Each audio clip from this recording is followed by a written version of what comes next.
Hello, everyone. Thank you for joining the Deloitte AI Institute today for our session on reimagining the future of work with GenAI. My name is Tara Murphy, and I lead our thinking on the human implications of AI within Deloitte's human capital practice. While this event is a webcast, I would like to begin by acknowledging the Indigenous peoples of the lands that we are on today. Deloitte Canada has offices with representation across the country. We acknowledge that our offices reside on the traditional, treaty, and unceded territories of Turtle Island, which is still home to many First Nations, Métis, and Inuit peoples. I also want to note that today the webcast is being recorded. It'll be available on our Deloitte AI Institute webpage, and when you view it after the session, you can view it in any language of your preference. Last note I'll make before we dive into the topic is that I'm really excited to share our global point of view on generative AI and the future of work is going to be published in the next few hours on our global Deloitte AI Institute website, and the link will be shared with you as well. Okay, let's dive in. This is a subject that I'm very passionate about. When we think of generative AI, what does it mean for human work? I believe we stand at a threshold of a new era in the evolution of human work, an era that might be as transformative of industrial revolutions in the past. When we think to the past and we think of these revolutions, it's not about introducing new machines or new technology. They were also fundamental shifts in work, society, and daily life. These shifts brought new skills, new industries, and transformed economic landscapes in some nations. Similarly, generative AI isn't just a set of tools. I believe it's a paradigm shift in how we approach problems, how we create solutions, and how we imagine the future of work. I also believe that it's about enhancing human potential by augmenting our intelligence. I'm not talking about replacing humans with this. Ultimately, GenAI will create capacity for humans at work. This capacity might increase our efficiency. Maybe it will allow for the 4-day work week and a renewed focus on well-being. In some cases, it might increase our ability to be more personalized with our customers, or it might give us more free time to innovate. What organizations are choosing to do with this new capacity is going to vary greatly. GenAI probably will also open doors we haven't even imagined yet. However, with this great power does come great responsibility.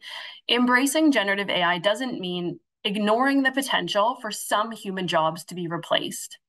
History has shown us that with every technological leap, there have been new jobs that emerge. There have been new skills and new ways of thinking developed.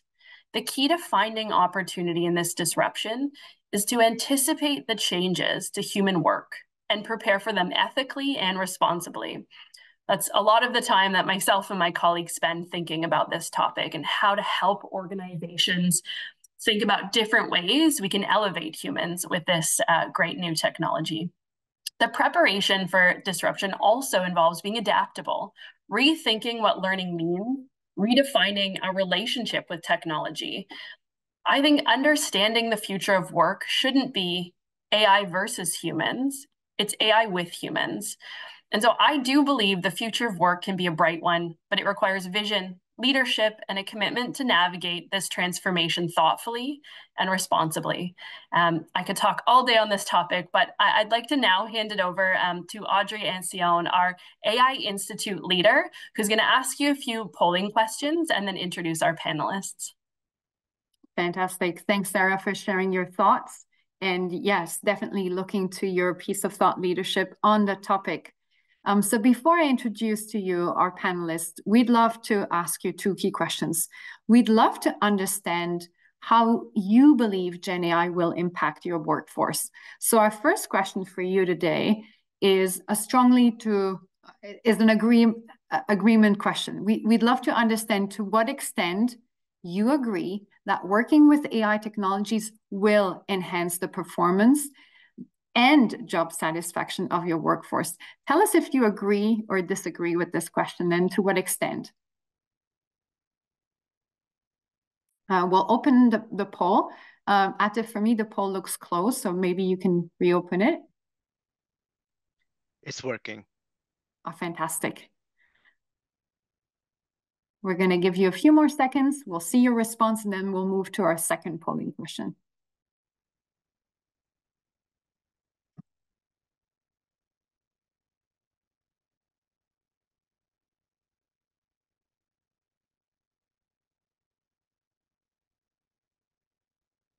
Let's share the results, Atef.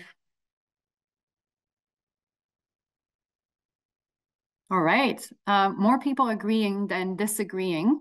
We've got, I guess, in strong agreement, 18% of you, I guess a 7, close to 30%. So we can say almost half of you believe that the impact is towards the strongly agree. But still, there are some of you that need to be convinced about the real and true potential. Let's ask you a second question here, which is, if you do agree that there is some positive impact to infusing GenAI in the workforce, how ready is your organization? We'd love to understand the level of readiness that you believe you or your organization have. So what's your level of readiness? Tell us on a scale of 1 to 10, where 1 is low and 10 is you're perfectly ready to embrace this change and infuse trustworthy GenAI into everything you do.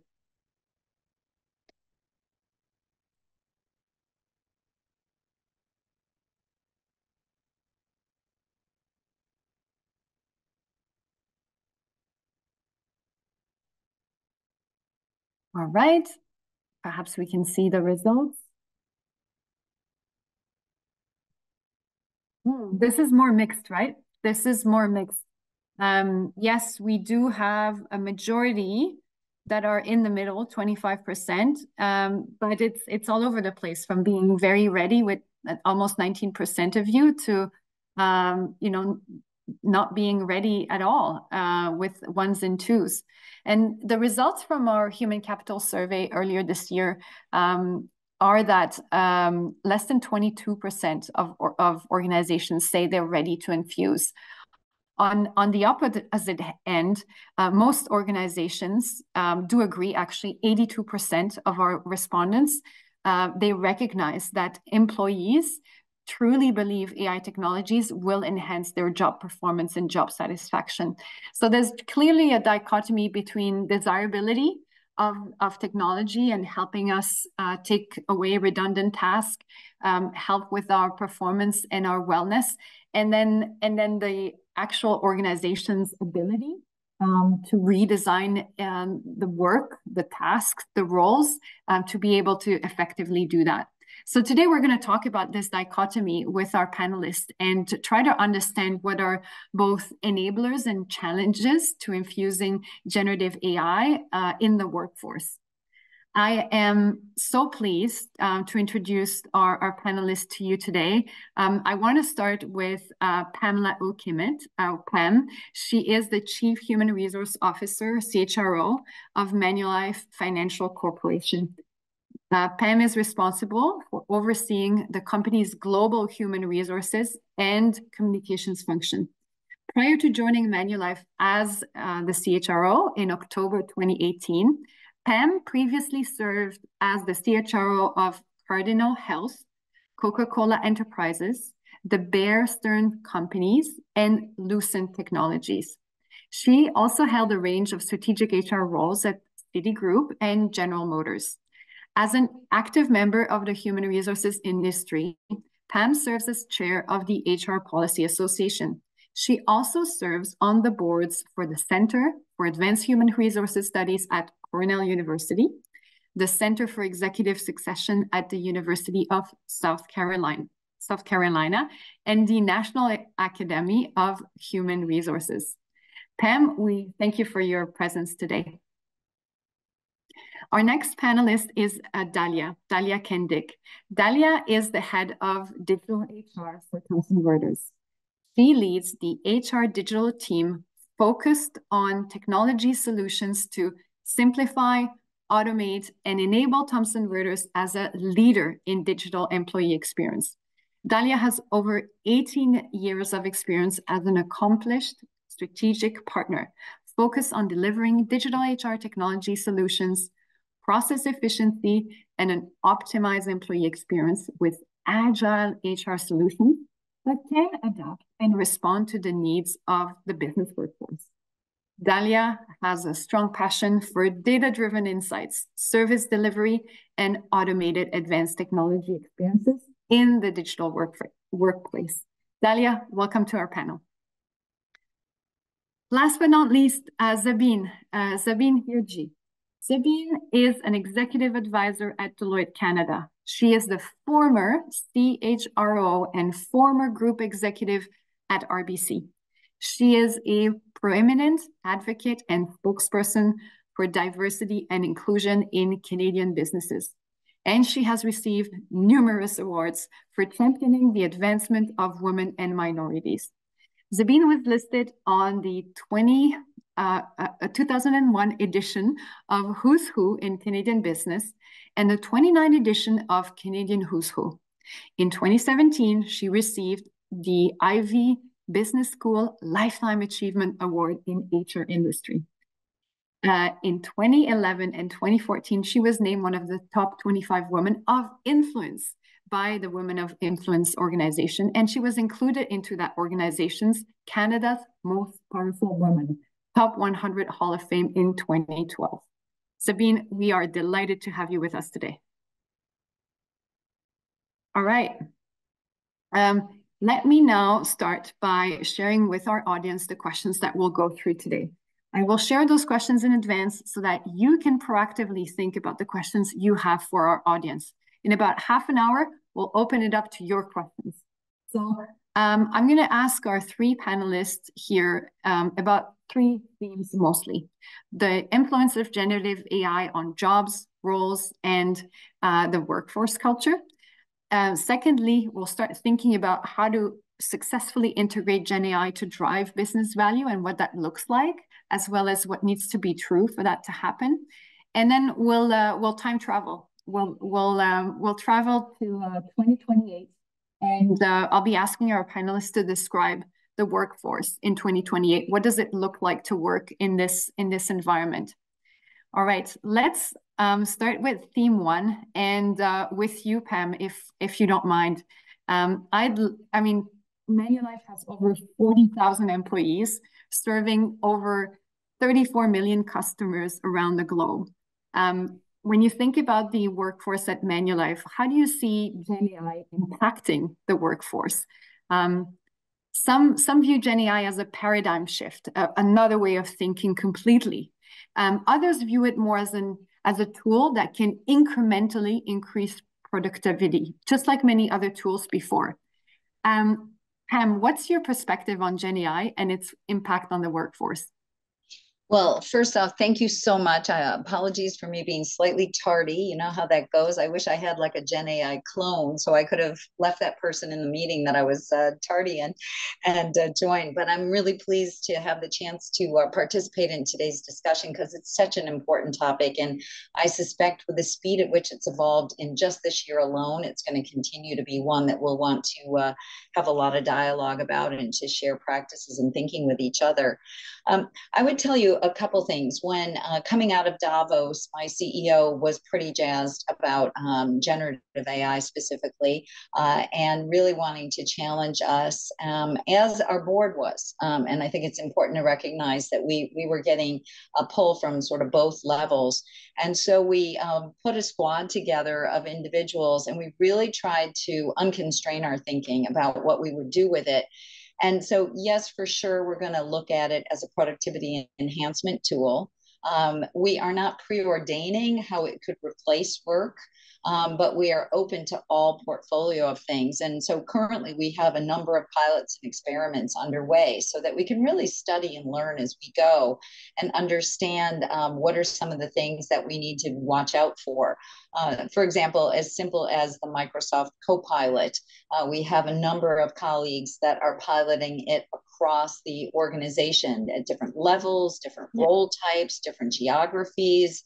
And there's a lot of rich learning already coming from something like that. We have several coding pilots going on. We have several revenue generating co-pilots or pilots, excuse me, going on as well.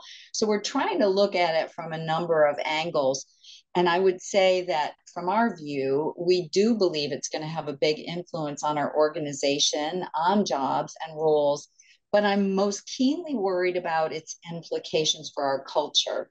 Because right now people are excited and curious, but understandably and equally anxious about what it means. And it's so early in our experimentation phase, we would be making up some declaration to say, well, it won't impact people's jobs, or it won't impact what we do, where we do it, how we do it. So we're really landing more on talking about what Gen AI is, what it isn't, giving people opportunities to just learn more about it, using these individuals who are in pilots to be ambassadors to talk about how it's being used. And we're finally incubating our at least first round of responsible AI usage, so we can have a bit of a statement, a Magna Carta, a charter of some sort to share with our colleagues about how we're approaching it at this juncture, because it's really important to us that we're authentic to our colleagues, don't want to scare, want to excite, but also want to be very transparent and authentic about what's ahead. Fantastic. I love that you're doing that in such a transparent way and with a learning mindset approach, Pam. And you've talked a lot about exploring and learning and sharing those insights. Really, thank you for those perspectives. Let's turn it over to you, Dalia. At Thomson Reuters, there are over 25,000 team members in hundreds of locations worldwide. And given your industry and the scope of Thomson Reuters, we can say that many of your employees are knowledge workers. When we think about the impact of GenAI, a lot of us think about, the ability to reinvent knowledge work, given GenAI's ability to synthesize, retrieve, and make use of a ton of information and data points. What are your perspective on GenAI's impact for your workforce?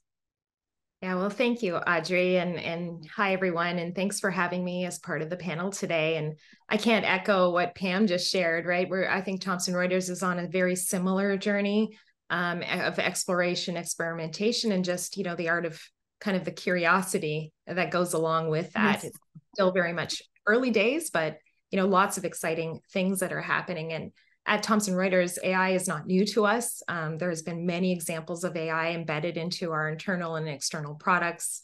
I think GenAI is making us rethink work, and it's allowing our colleagues to think creatively about the art of the possible, and empowering, quite frankly, a human-centered design approach in delivering better experiences in our products and making behind-the-scene workflow and processes just that much more efficient by really looking at use cases where there may be friction, right? Whether that's internally or externally with our colleagues or customers.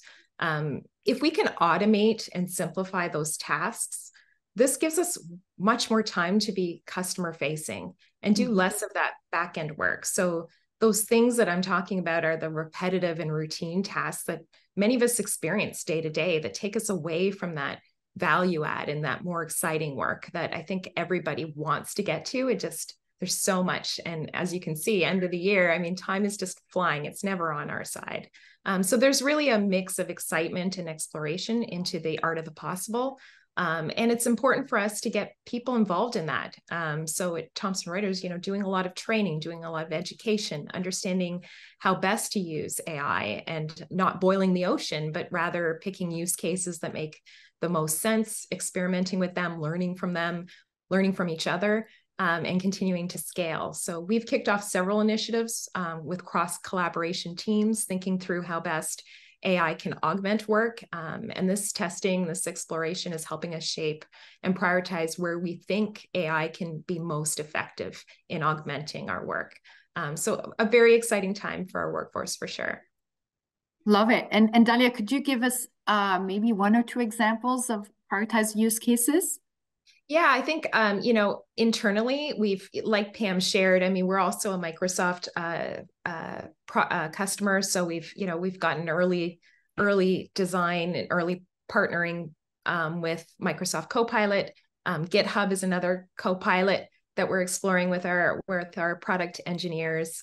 A lot of our SaaS vendors that we work with, as you can see, the technology is exploding and there's lots of capabilities across many of those vendor platform tools. So we're experimenting with them as well internally. And then externally, we've just recently launched a whole bunch of new product offerings. I think in November, we launched an announcement that Thomson Reuters has embedded GenAI into and with an AI-assisted research capability into our Westlaw Precision product, and that makes, better, faster answers to complex research questions drawn from industry's most comprehensive collection of editorial enhanced content. We've got a new GenAI assistant that connects all of our TR generative AI products, building off our case text product as two examples. And then finally, in practical law, we introduced a new GenAI capability where our customers can benefit from an AI conversational chat type new interface. So a lot of exciting stuff. Fantastic! Congratulations on those launches, and we'll dig more as the panel unfolds on how you made it successful and how you're going to take that forward. For now, I'd love your take, Sabine, on is this a paradigm shift? Is this an incremental productivity boost? How do you view GenAI as an accomplished, as an experienced human resources executive and professional? Thank you for having me, Audrey. And the perspective that I'll bring is really certainly through my from my professional role, but from the clients that I engage with at Deloitte across all sectors, public sector and private sector. And in fact, we just had a really great conversation this morning with a group of about 15 CHROs across all sectors on this very topic. So fresh from there. I would definitely echo much of what has been said already. So let me try to be a little bit additive here as opposed to repetitive. One of the things, and Pam, I think, alluded to that, is there is a bit of an elephant in the room. While there's a lot of excitement around the potential, at the back of the minds of many people is this concern, anxiety of the unknown. What's this going to do to jobs? What's this going to do to my job? And so I'd like to just zoom out a bit on the really big picture here. There's a lot of research that's been done around impact on jobs, and it's anticipated that about 300 million jobs will be impacted. And that's one side of the story. What we're saying about those jobs is that a certain percentage, by and large, it's a certain percentage of those jobs that can be automated through the use of AI. Now, that includes a lot of tasks that we hate doing, that most people, the mundane, repetitive, not really purposeful work that people would much rather do away with. And, I use often the example of just our smartphones, where they're very much, there are co-pilots. They're not actually, they're doing things we don't really want to do ourselves. They're keeping things organized. They're helping us stay on track. They're recommending, the next activities. They're correcting our spelling. They're doing all kinds of things that make us more productive and take away that mundane work. But what's also critical in terms of the other side of the story is that there will be millions of new jobs created. And so the conversation for organizations is really around how are we going to help employees to make that transition, to learn new skills, to really be very much part of the journey, so that we end up at a place where it's a win-win for everyone, for our employees, for our clients, and for our organizations. And that's certainly where much of the conversation is starting to move. Love that. Sorry? Love that. Thank you. And I think you have a perspective also on the impact GenAI will have on hierarchies. Can you share with us your thoughts on how to think about the shape of the workforce as well? Yeah, for sure. The AI is going to make, it's very democratized. It's Gen AI is very easy to use. You don't need coding skills. We will need to get good at natural language prompting, and that's something that there'll be a test and learn around. But it is really going to give employees superpowers that make them more productive, that give them easy access to knowledge, that allow them to solve problems faster and to do that higher value work. And so if you flip to culture and hierarchy, one of the things that we saw during the pandemic, in fact, it's something that's been evolving over time, but we continue to see a breakdown of and a transition from hierarchies of levels to hierarchy of knowledge. Mm-hmm. There's a lot of employee agency because they have access to that information and that knowledge. And what's important for organizations, I think, is to continue that trend that we saw of really working with teams, working with individuals in that way, which is where is the source of knowledge, not going through the hierarchy. And this is what happens in a crisis. This is why it happened during the pandemic. I come from financial services. This is what happened during the financial crisis, is because of the importance of speed. Let's get to the point. Doesn't matter where the answers come from, where the information comes from. And so this deliberate work at breaking down hierarchies, not just on paper, but actually how work gets done, who is in the room to make those decisions. So culture, as you raise here, is super important, and both Dalia and Pam touched on transparency. Couldn't underscore that more. We need to bring employees with us. We need to be open and honest. We need to be balanced about all the opportunities and some of the challenges. And we need to build trust and the relationship where employees feel that we will work with them, we will be honest, we will support them through the transition. But nobody knows where it's going to be at the other end. But this whole idea of let's do this together, let's be open and honest, let's bring the water cooler conversations, or the virtual water cooler conversations, or dinner table conversations into the workplace, and talk about this and move forward in a productive way.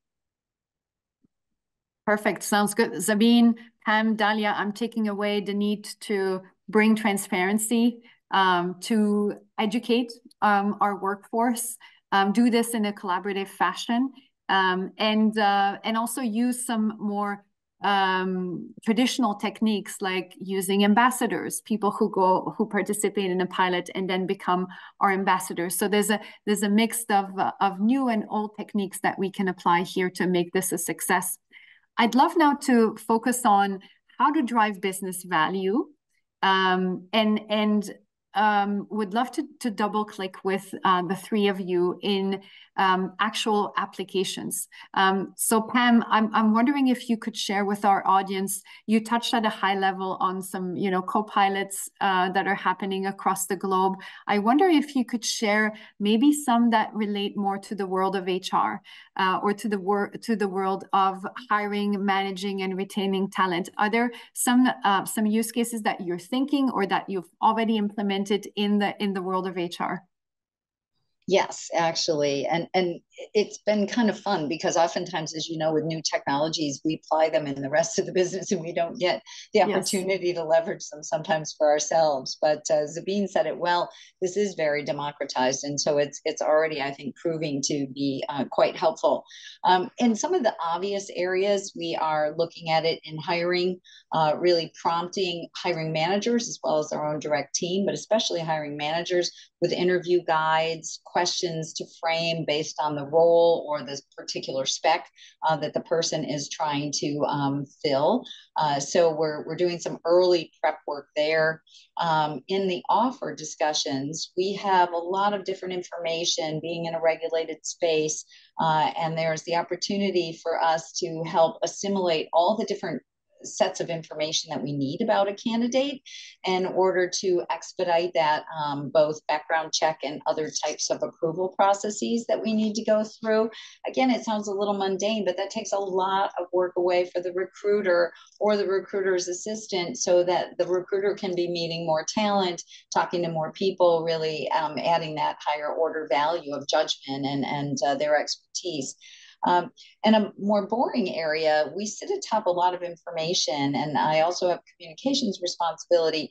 And there's just a plethora of policies and procedures and what we call moments that matter, guideposts, and information for managers. And keeping all of that information current, accurate, and aligned has been so difficult to do from a human level. So we've started already using AI to help go out and ensure that we're better cataloging it, keeping it current, sunsetting old materials and things like that. So that is an enormous time saver, even though it's rather mundane. We're also looking at how we can leverage it. We have a group called Ask HR, which would be sort of our broad-based way of providing coaching and support to managers. So we're looking at ways to automate aspects of that so that it's really more tier zero, but much more dynamic service than what I might call the blunt instrument of old-fashioned AI kind of prompts and things like that, so that it can be a bit more situational and more tailored to giving that kind of coaching to the leader. We're also looking inside some of our talent preparation of talent data, talent calibration, some of our other things to see if we can quickly do analysis and summary data from that. Workday has certain tools. We're trying to we use like many of colleagues, I think we use a distributed set of tools. So trying to aggregate there. The one that I'm really more eager for us to tap into is around the learning side of things. Obviously, we've had some basic tools that pay attention, kind of a la Netflix. You watch this, you do this, you might want to suggest this. It might help guide you on a particular skill capability pillar that you want to pursue. But I'm more eager in how it can really transform what we do for real-time learning interventions for managers. So we're more exploring opportunities there, because leadership programs are so expensive. And so we're trying to figure out what can we do to disintermediate, but also provide more value there, because we think the manager is at the front line of great disruption. So those are just a few things that are scratching the surface. I will say we're constantly vexed with how do we make sure we're not tripping over DEI or inclusion issues with any of the tools that we're considering. And that one, I think, is an evolution for us, because we're just trialing and experimenting in any of the things I've mentioned, besides record keeping. Wonderful. Thank you, Pam. I love how all of those will enable your recruiters, your talent specialists to actually spend more time interacting and connecting with other human beings, and driving some value, some value in the extra time they've now recovered. Really appreciate you also talking about the considerations that you have from a risk perspective, and making sure that you balance the benefits with also some of the risk. Thanks for that holistic perspective. Dalia, let's turn it over to you at Thomson Reuters. Like you're already incorporating GenAI into some products. I wonder if you could talk to us about how you increased your readiness. We spoke about the low level of readiness. Only 22% of organizations feel ready to infuse GenAI. What can you talk to us about your tips, your advice for building that readiness? Yeah, I think, anyone going through this journey, if you haven't already done this, it's really aligning on the principles, like what does AI mean to you, right? In terms of the ethics and the responsible use of AI. And so early on, I think that was probably one of the key important first steps in terms of establishing some responsible use guidelines that frankly align very nicely with our Thomson Reuters trust principles. So I think, making sure that people are aware of what, how to use it, how best to use it, when should I use it, and taking those precautionary steps. Because as we've heard of all the stories around, AI is not great for all use cases. And we definitely want to make sure, especially in these early days, we want to be sure that we're validating, we're experimenting, but we're also thoughtful in terms of, when to best to, take what AI might be suggesting, validating that. But, at the end of the day, this is why we say AI can augment right now. But the human is at the center of that, making those strategic problem solving, critical thinking skills. So I think that's a big one.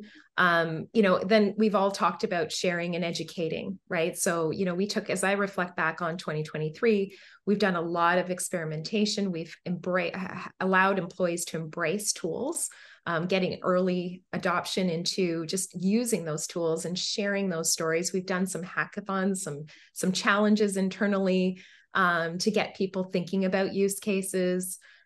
We've dedicated learning days this year and probably continue to do that in 2024, all centered around these topics. And it wasn't kind of a push down approach. This was our colleagues sharing experiences with each other, and how best we could all support each other through a collaborative, more agile approach to using AI. And I think for us going into 2024, I think, things that we were already on our talent strategy, like skills, like suggesting skills. I think what Pam's talking about in terms of just that experience that we want to drive across our colleague moments that matter, things like suggested learning. How do we just get better at those different use cases? I think is going to be key, as well as making sure that we have an eye on skill development and upskill and reskill development. What are those identified critical skills that might change the way we work, and leveraging that to do much more skill building across our workforce. Love that. Thanks for that, Dalia. Sabine, what is your take on how organizations can take advantage of generative AI to create value for their employees, their clients, and the community? Yeah, great. Thank you. In fact, just I mentioned we were together this morning, and some of our colleagues at Deloitte were talking about a couple of the tools that we use. So I'll share those. One is what we call Gen D, which essentially is our internal, it's our internal chat GPT to really simplify it. And that, of course, is done to help with the security and really keep all of that tightly in-house. And what that does is it allows people to experiment, to play, to look at how they're going to boost their productivity. And I think we're all familiar with many of the things that can be done: summarizing, content and data generation, searching. And just in the last week, it's interesting. Some of our colleagues were working with me on preparing for this session, and my question was, "Oh, have you actually run that through Gen D?" And it was, "Oh no, I hadn't really thought about that." And 5 minutes later, I had exactly what I needed. The 2 pages turned into a very, into a short paragraph, and then I went in there and applied my judgment to make small tweaks and changes before actually using it. But that's been great. One of the interesting things to track there is to see who's using it, because in some organizations, utilization of more senior people is actually a lot lower. And we do need everybody to experiment, to learn from this. The other example was is a tool called Workforce Analyzer. And in a nutshell, what it does is it looks at all of the jobs or the roles in an organization, which are broken down into tasks.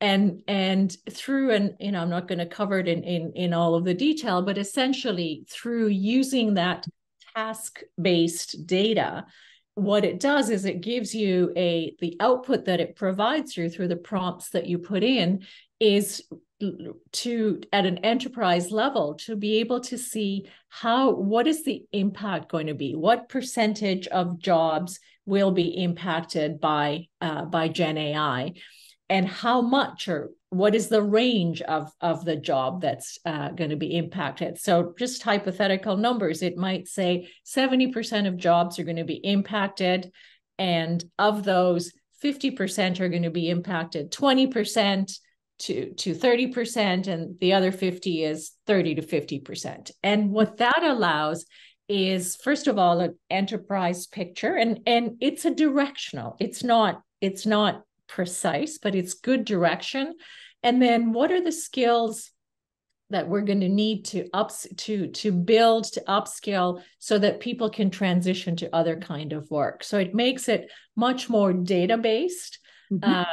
And of course uses GenAI to help us with the impacts of GenAI. And the third one I would share, which organizations are doing, is this idea of a talent marketplace. Again, mm-hmm. It's very much related to a skills-based organization. And so how do you start to build an understanding of the skills that employees have, the skills that we need?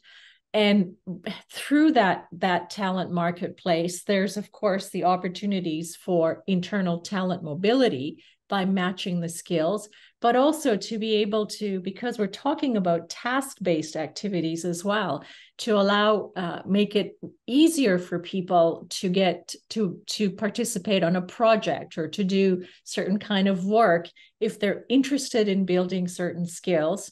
And also if the organization is looking for certain skills, because the value creation, which I guess is your question here, really comes from us being able to optimally use the skills that people have, while at the same time to be optimally helping them to develop new skills, because you need to do the skills that you're using today is about today. The skills that you're building for the future is about your performance in the future. So for me, the promise of a talent marketplace is one that I think we'll see more and more organizations tapping into. And it's hard work. There's no question. It's hard work to break it down into skills, but one that is essential to be able to also respond and act with speed and agility as opportunities come up for organizations. Yeah, thanks for mentioning that. I was going to talk about the velocity, right? We cannot rely on 5-year plan for workforce planning anymore. It's got to be a lot more agile and fast than that. So thanks for highlighting those examples, Sabine. Really appreciate those. And thanks for your transparency on you using GenD, our own ChatGPT, to produce some of your notes. I appreciate that as well. Yeah. Now, with the three of you, I'd love to travel to 25 years from now, 2028. Why do we do that? Just to not think about today's barriers. Let's imagine that this technology has been widely accepted and successfully embedded. It's in the DNA. Pam, you were talking about culture. So I would love for you to describe to me what you're seeing in 2028. Can you describe to me a day in the life of a Manulife team member in 2028, or perhaps share your thoughts on more broadly, what would work look like in 2028? Well, it's an interesting exercise because I hope I'm like out on a sunny beach in 2028 enjoying things and saying, wow, isn't this wonderful? And that's a little bit of a metaphor for part of the conjecture that we have. And these are just really ideas that we're still twirling with. We may think very differently about the location of work and where we choose to source individuals, because if we can have certain things done differently, that may allow us to open up our lens a bit. And what am I really saying? There's sort of two ends of the spectrum. We're wondering about the need, to Sabine's point about skills. We're wondering if we can continue to leverage these tools to give people skill enhancement and teach people skills. Will people continue to really think there's an economic value equation to go to a 4-year university? Will we not just be able to be recruiting people from quote high school or upper grades and bringing them into the organization? And so part of our theory is, what should we be thinking about on that side of the equation, and where should we start some experiments or some points of view about that? At the other end of the spectrum, we have a belief as a business, since we're in the spirit of hoping to help people live a longer, healthier life. we have a strong conviction actuarially that people are going to live till 100. That is not fanciful at all. And so we're starting to also challenge ourselves to say a few years out, we ought to put our money where our mouth is, and we ought to be leveraging shall we say, more senior workers, people that may want to have a different sense of what career means at that stage. They still want to have purpose, they still have skills and value to add. And so would AI and chat GPT, this generative AI, really allow us to leverage them in some other ways too. So those are sort of two challenges that we have for ourselves, which is to say, do we start to think differently about what a job and a career means with us? And that's the sort of broader question that we're still really rolling around with.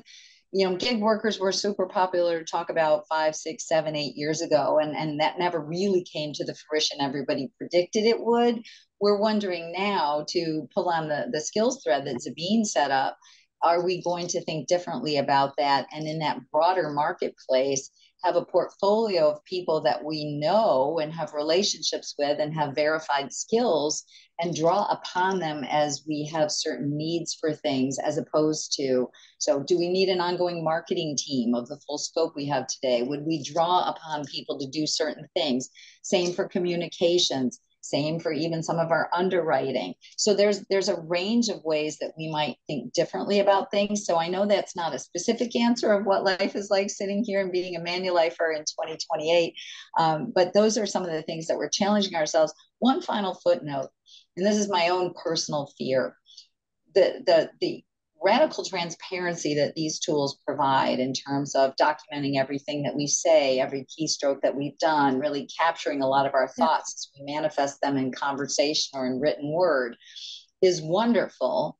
But I also worry, what are the implications for culture? Because are people going to be supremely anxious about what they say, how they say it, not to have anything taken out of turn, not to do an untoward joke or a contextual thing, et cetera, that might get lost in the frame of the technology capturing it? And will we lose that kind of openness that we have today when people know that sort of they're on record, the sort of the Minority Report concept, right? And so that's one watch out that is just sort of percolating in the background for us too, because we think our culture of transparency and collaboration is a really powerful tool for us, and we don't want to lose that. Thanks for sharing both your hopes, Pam, and your fears very transparently. Really appreciate that. Dalia, you and I spoke in advance of this webcast, and you shared your thoughts on your hopes for GenAI and its impact on silos, breaking silos. Can you explain your perspective and why you're an optimist? Yeah, I think it's a lot of what Pam just shared. I truly hope that, as we look into the future, that we are breaking down silos, and building much more of the concept of diverse teams that work together based on skill sets that they have. I think any organization, we often don't think of the end user, right? We're building, as a great example, where, how do we bring much more of that voice of the colleague or the customer into the design? And that requires diverse thinking. But sometimes I feel we still kind of operate in these silos, right? And there shouldn't be. If we're all focused on critical key skills, then that brings that human touch together. And if we can lean on that human touch to do some of what Pam's fears are, right? Which are all the things of, communicating, sense of connection, collaboration, all of those things that we're starting to try to get back as everyone's returning to work and potentially working in offices. How do we bring that to the surface in a lot of the work that we're doing? And I think, to me, it's, a step into that progress is breaking down some of those silos and just, opening up based on people's hearts, minds, skills, the right conversations that will actually move the needle and create that value. Thanks, Dalia. I want to turn over to you, Sabine, for the last question, but also want to remind our audience to post their questions if they have any for our panelists. While people type up their question, Zabine, I'd love for you to share with us what needs to be true for organizations to successfully infuse GenAI into their organization. What's your advice to people listening in today? Yeah, thank you. And perhaps it's a little bit of a summary. It's think co-pilot, augmentation, human and machine.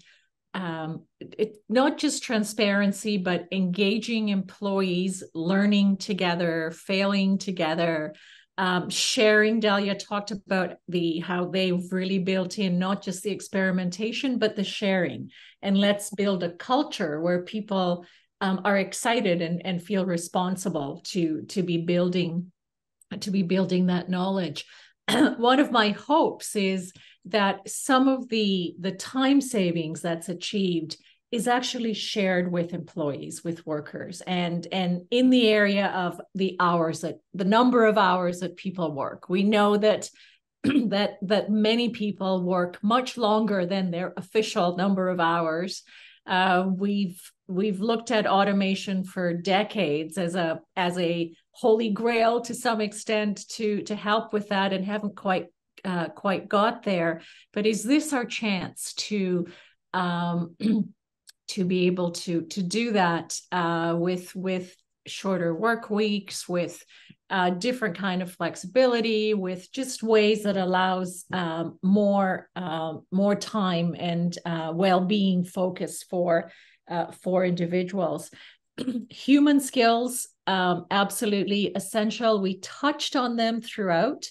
I think the rise of the human skills that we've been talking about for some time is at an inflection point, whether it's the sort of harder human skills like critical thinking, problem solving, creativity, curiosity, etc., but the social skills of communication, collaboration, empathy, influence. And while I do hear that there's a lot that we're doing in this space that can build collaboration, at the same time, and this is the thing, there's always two sides to the coin. It can also reduce collaboration because employees, we no longer need to go and talk to somebody about something or getting the information because we're getting it through AI. So really being deliberate about that collaboration. And I love Satya Nadella at Microsoft. One of his beliefs is that the source of all innovation is empathy, the most humane quality we all have. And my desire and hope is that we keep that at the center of this human design that we're talking about. And really, really flex our empathy muscle. Love that, Zabine. Yes, I do hope that we use that a lot more in the future, as we can rely on machines to do other things. I'd love to respond to the question we had in the Q&A and ask you, Pam, and you, Dalia, to comment from your Manulife and Thomson Reuters perspective. When we think about GenAI, we often think about a push and a pull, right, between the AI or IT teams and the business teams. What is your experience, Pam and Dalia, at Manulife and Thomson Reuters? Is it more the AI and IT teams pushing, or is there more of a pull from the business? Who's driving? Well, in our case, we have a cross-functional team, and the executive leadership team is very plugged into what this team is considering and doing. So we take inputs from across the entire spectrum of the business, from functions, from line organizations, broadly across the globe too. So we've been really, really broad in how we've done it, and are doing a lot with our sort of next layer of leadership to make sure they're aware of the different cases that are being trialed, so that can incubate more ideas from everybody. So we've been very broad about how we've approached it. There is a little watch out because it takes a lot of computing power and it's expensive. So we have to be somewhat mindful of those things. But we do try to be really broad and comprehensive. So a team sport at Manulife, it sounds like. Dalia, what about your experience? Who drives?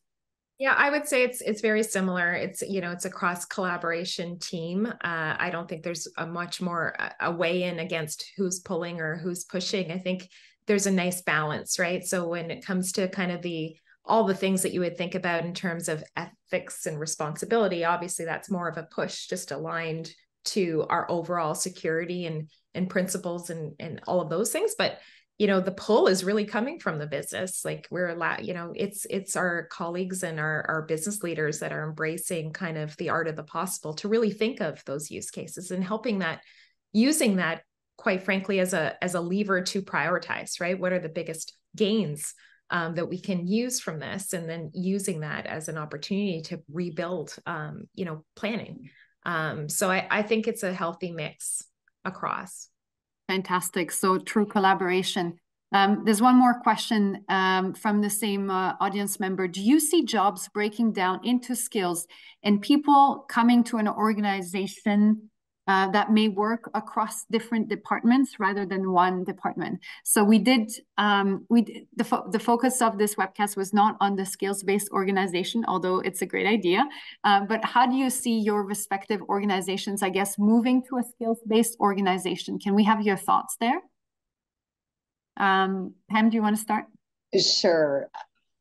I'd say, you know, we're in the business of mitigating risks, so we're probably not going to be the earliest adopter to go hard over into totally skills based, given some of the oversight and things that we have in terms of the unanswered question for us is you can catalog what the skills are, but how do you adjudicate the level of the skills? And so that's a question for us to really get whole on, to understand. And then from a hierarchy and an accountability framework, you know, thinking of wearing my risk mitigation hat as an enterprise, trying to understand if we were so transversal, how that would really work to ensure that we had the right controls in place to evidence to the different regulatory bodies how we do our work, and leave that trail. So those are a couple of questions that sort of twirl us right now in thinking, are we going to go all the way over to a skills-based organization just yet? Thanks for that, Pam. Dalia? Yeah, I would say, I mean, it's still early days, right, in terms of thinking through, you know, a shift to a skills-based org. But what it highlights for me is just the focus on internal growth and development for our employees.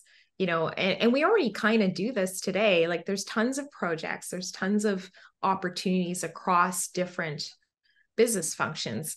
But the ability to then, you know, not think of a traditional hierarchy or a career path, but rather, you know, how do I gain experiences from different, whether they're gigs, whether they're just, you know, a bit of a rotation into different projects. I think for me, that's really where I see value from employees gaining skills by actually applying different skills into experimenting in different projects and then gaining that and walking away from that to build up those skills. So to me, I feel like that's an area that we definitely want to continue to promote. I think Sabine talked about a talent marketplace, right? Where you can kind of, you know, express interest in different things, understand what skills you need, and then match that up with potential, not just movement of roles, but also some gig work or some, you know, project work.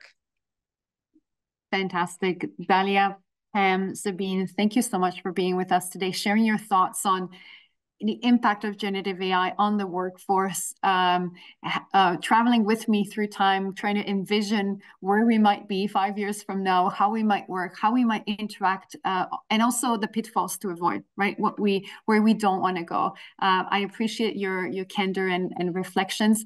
And I want to share with the audience our next webcast in January, on January 25th, will be dedicated to climate change, AI, GenAI, analytics to help with climate change. So if you're interested in ESG and some of the things that are unfolding right now at COP28 and how the technology might help, do tune in, do register.